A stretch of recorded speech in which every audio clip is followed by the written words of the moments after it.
programa Outras Palavras, um oferecimento Sindiúti MG, Sindicato Único dos Trabalhadores em Educação de Minas Gerais.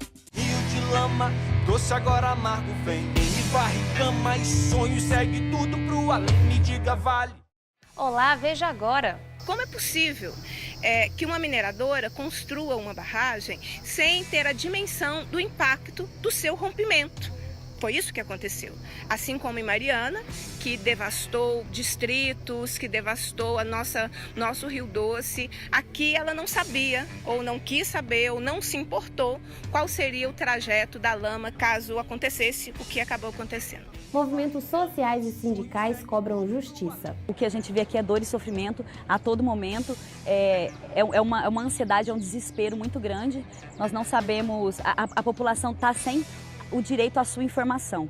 A gente a Vale, desde o primeiro dia, não conversa, não faz o diálogo com os atingidos e as pessoas têm sido desrespeitadas em seu direito à informação. Vamos à luta e não vamos aceitar retrocessos. Eu acho que o povo tem que ficar atento, que o povo foi enganado, sabe? Que o Romeu Zema fala que é um novo, mas ele está seguindo a cartilha do Temer. E o Temer teve uma rejeição imensa da população durante seu governo. Então ele vem com essa proposta de reajuste aqui da Previdência Estadual em cima de uma proposta de renegociação da dívida do Estado, que é a proposta do governo Temer e que o governo Bolsonaro está dando continuidade.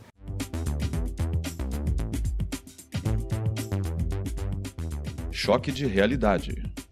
Uma CPI da mineração na Assembleia Legislativa de Minas Gerais. É o que a deputada estadual Beatriz Cerqueira, recém-possada, vai defender no Legislativo Estadual como uma de suas primeiras ações no Parlamento.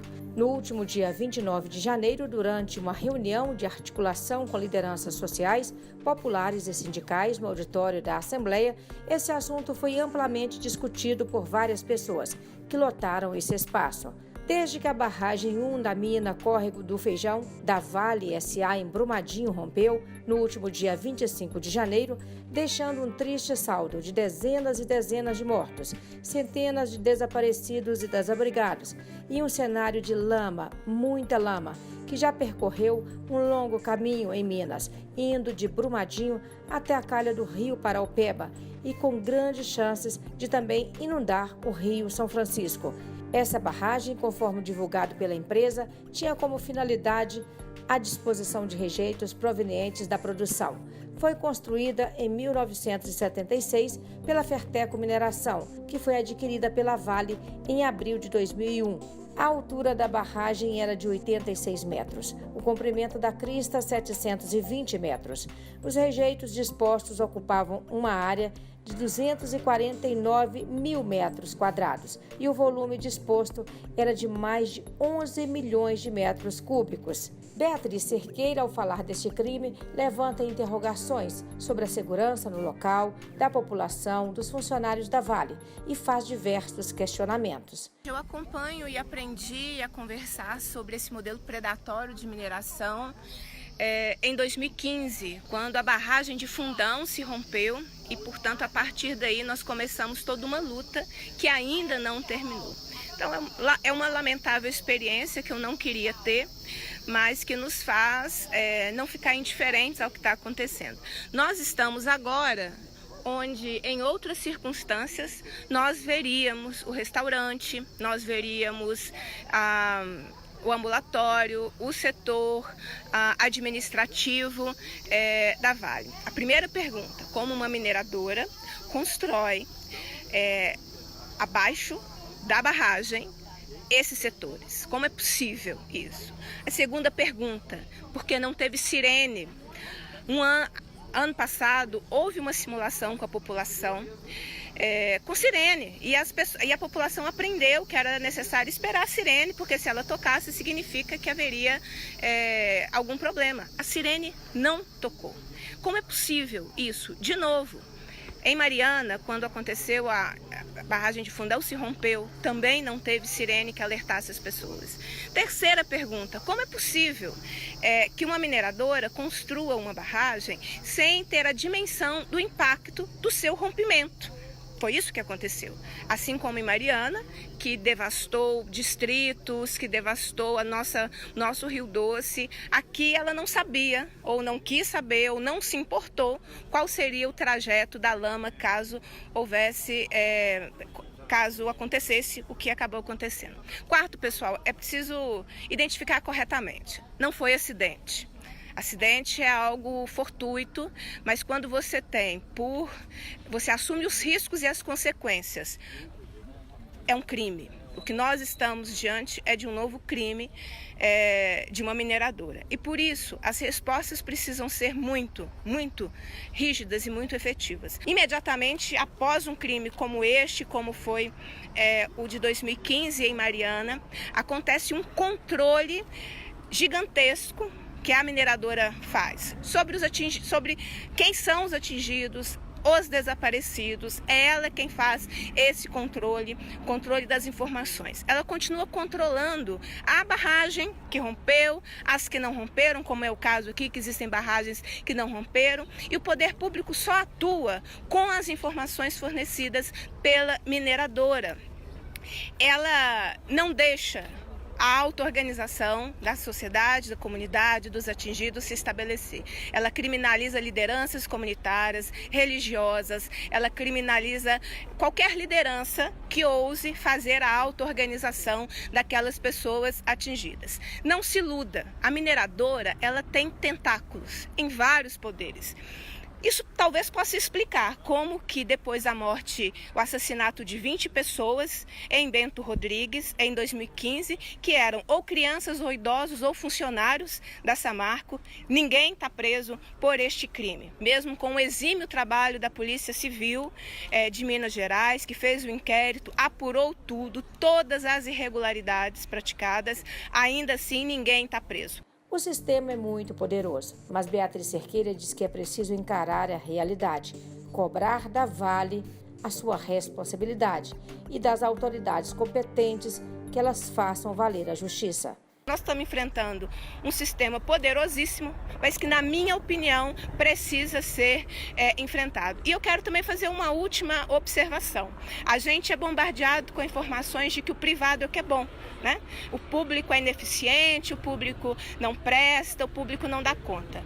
Perguntem quem são aqueles que estão fazendo os salvamentos, que estão prestando a mínima assistência à população nesse momento. São pessoas do serviço público.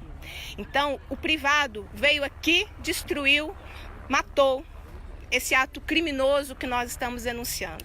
E é o Corpo de Bombeiros, é a Defesa Civil, é a Força Aérea, é a Defensoria Pública da União, a Defensoria Pública do Estado, o Sistema Único de Saúde, aquelas ambulâncias que levaram as pessoas, os helicópteros. É o sistema público que está protegendo as pessoas. Então, esse discurso da privatização, pedagogicamente, quando a gente se depara com uma situação como essa, fica muito evidente que é o serviço público que minimamente está amparando as pessoas. E o que, diante dessa tragédia toda, deste mar de lama, de tantas mortes e destruição, é preciso fazer? A deputada Beatriz Cerqueira diz que vai se mobilizar na Assembleia para instaurar uma CPI, fiscalizar e investigar todas as responsabilidades. Eu tenho a esperança de que nós façamos o correto. Eu defendo uma CPI das mineradoras desde 2015, desde o primeiro grande crime da Vale, junto com a Samarco e BHP na época, no nosso estado. Espero que nós tenhamos força coletiva, que nós saibamos enfrentar esse poder político e econômico das mineradoras e finalmente nós tenhamos uma CPI das mineradoras no nosso estado, porque tem mais de 400 barragens de rejeitos espalhados por esse estado, com uma população que fica à mercê desse poder econômico, porque ninguém escuta a população.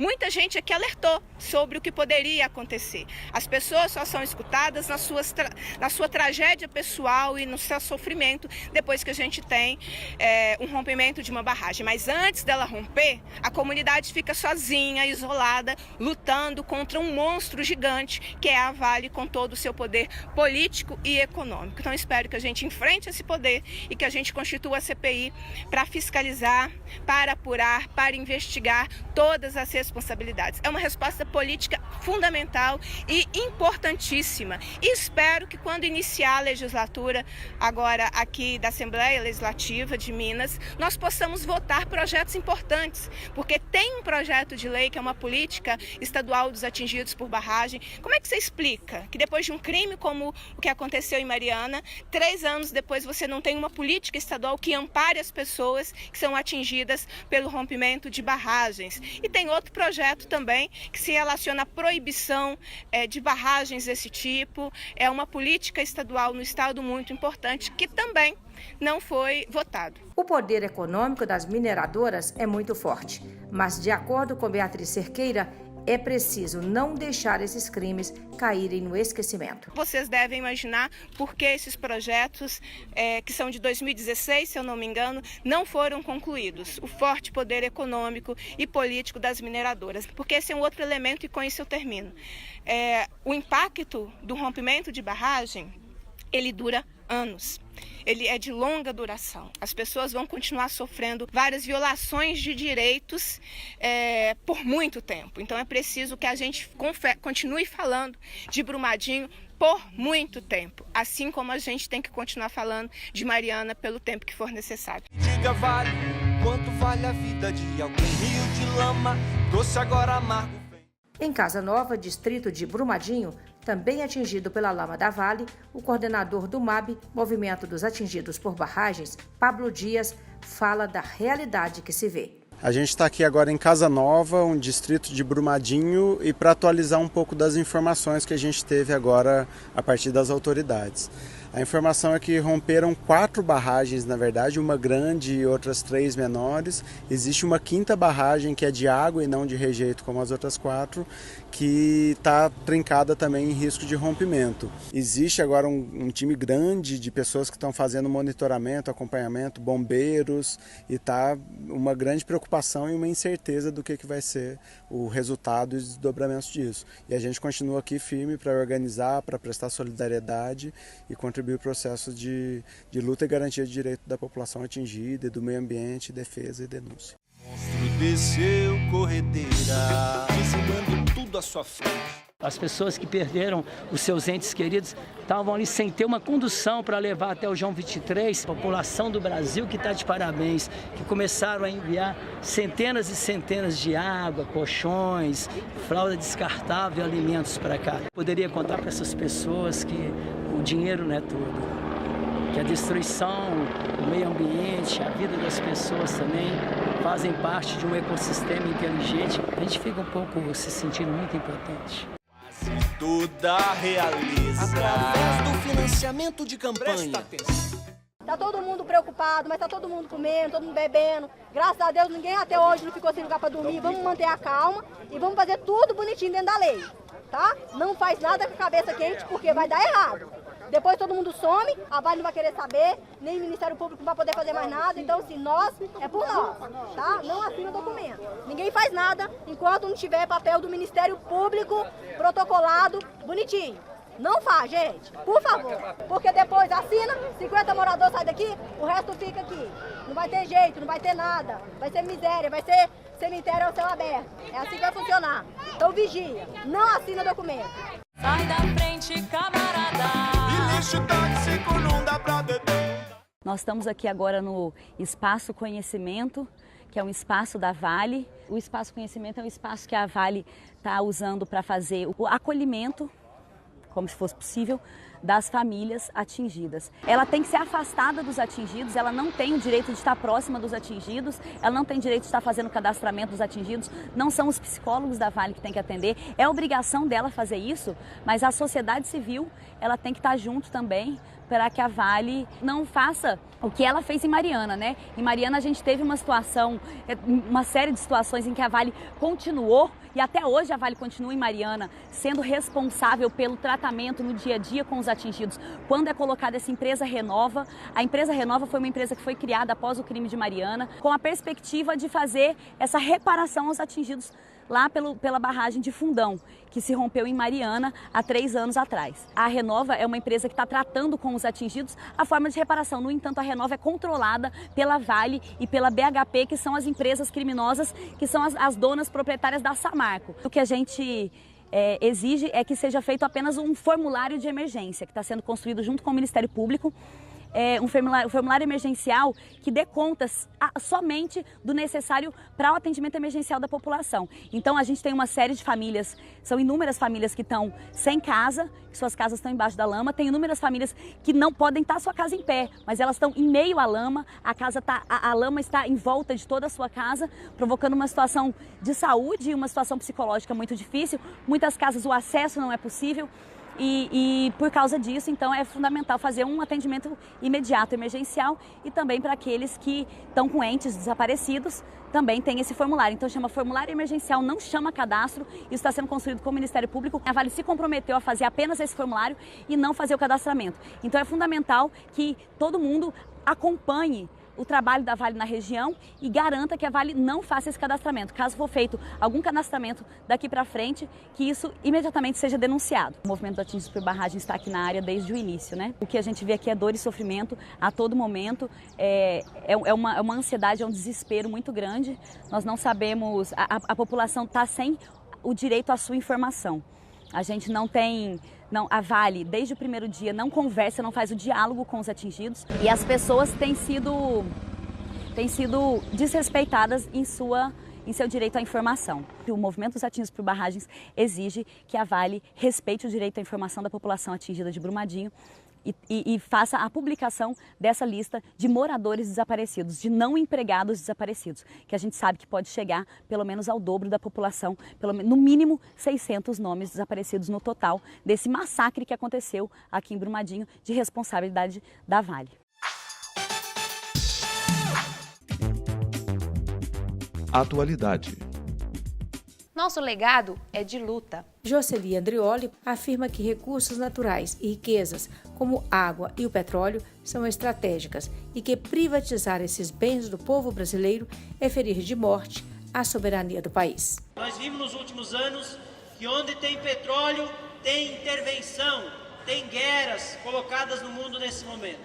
A descoberta do pré-sal colocou o Brasil nesse cenário da disputa aguda da intervenção internacional sobre essa grande riqueza. Não só o petróleo, mas aqui tem 12% da água doce do mundo.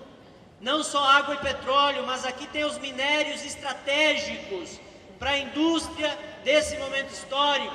Então, para isso, organizar um golpe, uma interferência na nossa democracia, para desmontar a nossa soberania em primeiro lugar.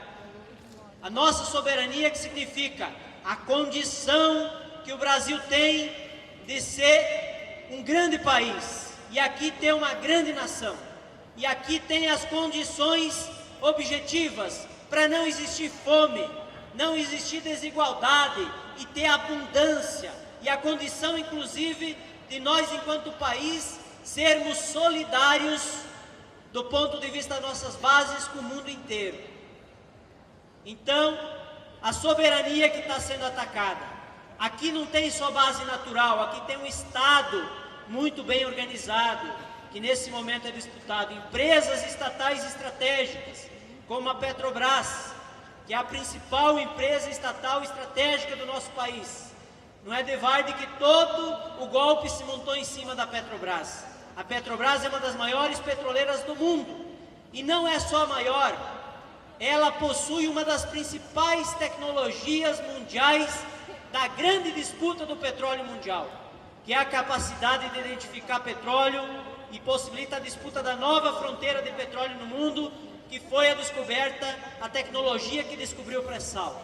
Se tem pré-sal aqui em vários outros países do mundo, pode ter petróleo em grandes profundidades. E a única empresa que tem tecnologia no mundo para isso chama-se Petrobras. O setor elétrico brasileiro é a Eletrobras. O seu papel na América do Sul é fundamental. Nós temos energia hidroelétrica. As hidrelétricas no Brasil são extremamente eficientes. E a quantidade ainda do Plano nacional de geração de eletricidade é imenso e, se juntado com a América do Sul, vira uma potência. Então, do ponto de vista da energia, que é um bem estratégico nessa disputa geopolítica, o Brasil e a América do Sul é uma grande potência. Jocely Andrioli também citou outras empresas brasileiras, cobiçadas pelo mercado financeiro internacional, e disse que o governo federal faz de tudo hoje para privatizar o que o Brasil tem de melhor. Outras várias empresas que estão sendo privatizadas e atacadas, como a Embraer, de alto nível tecnológico, nossa empresa brasileira, trabalho brasileiro, tecnologia brasileira, tá? Foi privatizada. Ou seja, os bancos públicos, que é o próximo ataque, a Caixa Econômica Federal, o BNDES, a parte do Banco do Brasil ainda, tiveram a cara de pau, inclusive propor a privatização da Casa da Moeda. A continuidade desse golpe tem como estratégia manter o debate eleitoral 2018.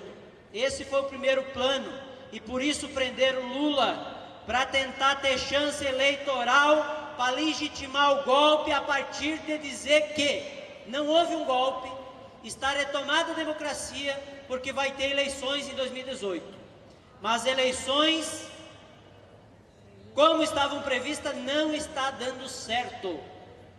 A prisão do Lula não dividiu a esquerda, eles não desmoralizaram o Lula só cresce nas pesquisas e não tem prova contra o Lula e, portanto, não está dando certo esse passo E aí faz nós afirmar que a tendência é deles botar em xeque as eleições. Nós precisamos fazer muito mais, porque o golpe não foi o suficiente para recuperar a crise ideológica que vive principalmente a esquerda brasileira. Nós não superamos a crise ideológica em nosso país. Então, esse é um ponto importante. A questão ideológica, de entender como se desenvolve a luta de classe, é um dos grandes desafios do nosso povo brasileiro. Para enfrentar esse estado de coisas, ele recomenda a organização do povo brasileiro. Nós criamos em pouco espaço de tempo a Frente Brasil Popular, que hoje é a principal ferramenta nacional de articulação das organizações, dos partidos, dos movimentos, das centrais. Tem também a Frente Povo Sem Medo, que também se organizou e se colocou no nosso Brasil. Mas ainda falta a disputa das massas, porque só juntando quem já está organizado, sem uma disputa da sociedade, nós não logramos força suficiente para fazer esse enfrentamento. Se nós não lograr isso, nós vamos continuar sendo derrotados.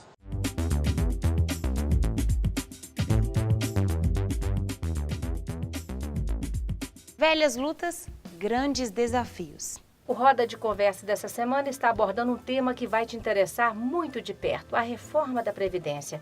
Por que ela impacta a sua vida trabalhador e trabalhadora? E nós queremos conversar também sobre a proposta do governo Romeu Zema de aumentar a alíquota da contribuição dos servidores do serviço público de 11% para 14%. O que isso significa? Eu acho que é equivocado porque há uma transferência de responsabilidade ao funcionalismo público. Governo de Estado, ele deve, né? Eles vêm fazendo formas de contratação que desvinculam os trabalhadores que estão a serviço do Estado, que não incorporam a previdência do funcionalismo. Então, as formas de contratação para o Estado elas devem ser à base de concurso público, garantindo que os trabalhadores também tenham a sua incorporação dentro do plano de previdência do funcionalismo. Porque há uma discussão em relação a despesas da Previdência e Receita. O Estado precisa aumentar a receita e a arrecadação, e ela precisa fazer isso abrindo novos postos de trabalho dentro da estrutura do Estado, garantindo através de concurso público para que esses novos trabalhadores possam financiar a Previdência do funcionalismo. Então, somos contrários a proposta apresentada pelo governador Zema, assim como a Previdência Social, discutida desde Michel Temer e agora com o Bolsonaro, também somos contrários, porque eles estão querendo transferir uma responsabilidade de pagar uma conta aos trabalhadores, uma conta que não é dos trabalhadores. Como é que é essa questão? De fato, a Previdência Social não está quebrada? O dinheiro da Previdência ele é utilizado em outros setores do Estado, né, nacional, através da DRU, né, a desvinculação da Receita da União, onde vários outros setores recebem destinação do dinheiro da Previdência Social. Então, assim, é uma falácia a argumentação de que há déficit, né, já está comprovado que não há déficit, e quando fatiamos por setores a Previdência Social, a gente percebe que ao conjunto da classe trabalhadora não há déficit nenhum. Mas quando se faz a base de cálculo dos militares, dos juízes, fragmentados, aí, setorizado e fragmentado, eles apontam prejuízo. Nós estamos pagando a conta deles, né? E a proposta do governo é trazer a responsabilidade somente para nós. Temos que lutar e impedir que a reforma da Previdência seja colocada em votação no Congresso Nacional. E aqui em Minas Gerais, nós temos que apoiar o funcionalismo público para que não tenha um reajuste previdenciário e para que o governo estabeleça uma política de readequação dos quadros, das formas de contratação, porque a gente sabe que contratação através de pejotização, de terceirização, gera uma rotatividade muito grande no trabalho, e essa rotatividade ela não é bom para os processos, já que a gente precisa de um tempo dentro de alguma atividade para a gente poder ter conhecimento e estar aí propondo melhorias dos processos, né? Então, são equivocados, e o funcionalismo público tem aí o apoio, né, do Sindialeto nessa luta contra essa transferência de responsabilidade aí do Estado aos trabalhadores. Jairo, a quem esse governo está de fato a serviço? Quem de fato está sendo beneficiado com esse tipo de proposta? Eu queria a sua opinião. Eu acho que o povo tem que ficar atento, que o povo foi enganado, sabe? Que o Romeu Zema fala que é um novo, mas ele está seguindo a cartilha do Temer. E o Temer teve uma rejeição imensa da população durante seu governo. Então ele vem com essa proposta de reajuste aqui da Previdência Estadual em cima de uma proposta de renegociação da dívida do Estado, que é a proposta do governo Temer, que o governo Bolsonaro está dando continuidade. Nessa proposta tem o reajuste da Previdência, tem a questão que não pode dar aumento para o funcionalismo público, né? Tem a questão da venda das companhias de energia e saneamento do Estado, que foi feito no Rio de Janeiro, não funcionou no Rio de Janeiro. Então o que a gente está vendo aqui no Estado é isso, é o que já foi falado aqui anteriormente pelo Jefferson, se copia um modelo nacional aqui no Estado. O governo do Estado não discute as isenções fiscais que ele dá aqui no Estado, de empresas que devem a Previdência aqui no Estado, né, de empresas que estão devendo ainda muita coisa aqui no Estado de Minas Gerais, e vem se discutir aumentar a alíquota do funcionalismo para manter aposentadorias que não se faz a discussão, como dos militares aqui em Minas, do judiciário aqui em Minas e do setor político aqui em Minas Gerais. Que, como bem disse o Jeff, se você fatiar, você vai ver que ali que está o déficit da Previdência, não em cima do trabalhador comum, que recebe, 70% dos trabalhadores recebem salário mínimo na Previdência Social. Nessa linha de privatização, quando se colocou no governo Michel Temer junto com o Bolsonaro a terceirização absoluta de todo o serviço no Brasil, essa terceirização pode vir para o serviço público. E aí terá setores de empresas privadas, aí a corrupção corre solta nesse tipo de movimento, que você poderá terceirizar tudo. Você poderá terceirizar o professor da escola, você poderá terceirizar o profissional da saúde, nessa visão deles do capital. Então você tem que desvalorizar o funcionalismo público, né, colocar como culpado de todo o processo, e você tira o interesse das pessoas também de ir para o serviço público, né? Quem vai ter interesse de ir para o serviço público que não paga bem, nós estamos falando do servidor como uma forma geral, não estou falando daquele servidor, né, que ganha lá 30, 40 mil, que é o mínimo dos servidores que tem. Estou falando do servidor geral, a grande maioria ganha um pouco mais que um salário mínimo, e aí você coloca aí uma taxa dessa de 14% na Previdência, né, e mais a quantidade de serviço que tem que ser feita, a pessoa desanima de vir para o serviço público. E aí é nesse processo, nesse desenho que eles fazem, de você acabar com o interesse das pessoas que estão no serviço público, de quem está no serviço público pode querer sair, e você terceiriza tudo, e aí nós vamos ter uma terceirização sem limite aqui no Brasil, inclusive nos serviços públicos. Obrigado pela audiência, voltaremos no próximo sábado. Até lá!